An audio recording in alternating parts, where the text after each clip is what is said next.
The White House has admitted to a second missile strike on survivors of an alleged Venezuelan drug smuggling boat. This is your narco-terrorists. They say that critics say the move has crossed a legal line. The Press Secretary Caroline Leavitt says the attack was in self-defence.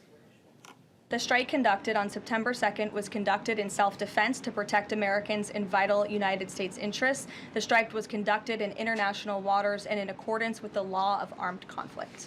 Admiral Bradley worked well within his authority and the law, directing the engagement to ensure the boat was destroyed and the threat to the United States of America was eliminated. Now, Hegseth didn't give the order for the second strike. That is what the White House is claiming. They say it was a Navy admiral that did that, not Pete Hegseth, who's the Defence Secretary.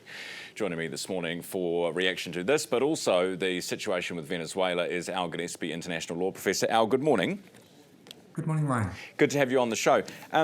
Do they have a point here, the US, the White House, when they say they have designated these groups terror groups and therefore they are terrorists? If you went and hit a terrorist in the Middle East, no one would be thinking twice about a second strike. We are in a very murky part of history right now, where law, politics and principles are all becoming quite muddy. There's nothing in international law which says that you can strike people who may or may not be terrorists, or drug dealers in international waters. There's nothing that says that you can actually kill survivors from a strike. There are rules around the use of force. There are rules around flag state responsibility, and nothing's been adhered to. We're in a very lawless situation. Does that mean that, you know, when you hit Osama bin Laden in Pakistan, that the rules weren't adhered to then either? This is not a situation of war. I mean, what's been muddied here is the war against drugs and the war against terrorism. Terrorism is about when you try to change a political position of a country by force. Drug dealers are involved in it just for the profit. What's happening now is you're muddying the two waters and trying to get new rules, which don't yet exist, that will justify these acts. It's a lawless thing to do. And what it's probably a stepping stone to right now is the intervention in Venezuela to try to topple the president. It's not the first time we've seen America do this. They did it in 1989 with Noriega in Panama. Now we're seeing history repeat itself.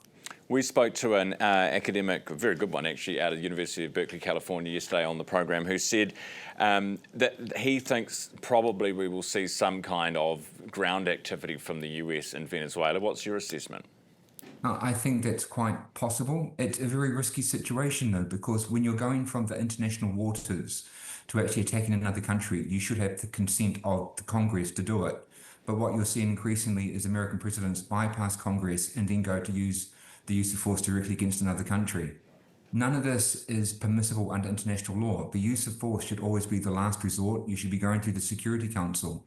Mr. Trump is not wrong to be concerned about the drug crisis, but this is not the way to deal with it, because we've been fighting the war on drugs now for 100 years.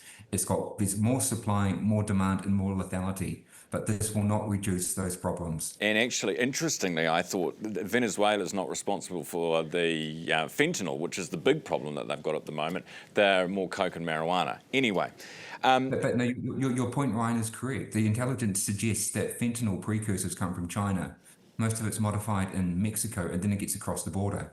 This is not to say the other drugs are not a significant problem, but they're not the ones causing the deaths that Mr. Trump is rightfully concerned about. Al, I want to talk to you about it, speaking of China, about China and Japan, and I didn't forewarn you of this, but I know you'll be across it. This dispute, this is the East China Sea, over a couple of islands there that China and Japan both claim territory, overlapping territory over, and there's been some skirmishes in the last couple of days between Navy vessels and fishing boats, things like that. And we know that the new Japanese president is quite hawkish on China. Clearly things are at a bit of a low ebb. Do you think we could see some sort of conflict going on over Taiwan in the next couple of years? Does this change your assessment of how soon that conflict might happen? I think we need to distance ourselves from talk of conflict, and we have to keep going back to the importance of diplomacy in a rules-based order. Whether it's the South China Sea or the East China Sea, we can resolve these disputes through international arbitration or the International Court of Justice. But what you're increasingly seeing, not just around the disputed islands with Japan and China, but also obviously with the Philippines and other parts in the South China Sea, is Chinese vessels bumping into Japanese vessels or Philippine vessels. In an ideal world, you would take this to London, you'd go to the International Maritime Organization, you would apply a rules-based order, but we're not at that point. And the risk is accident or mishap that would escalate. It is possible, but I think it's unlikely. Appreciate your time this morning, Al. Thank you. Al Gillespie, International Law Professor.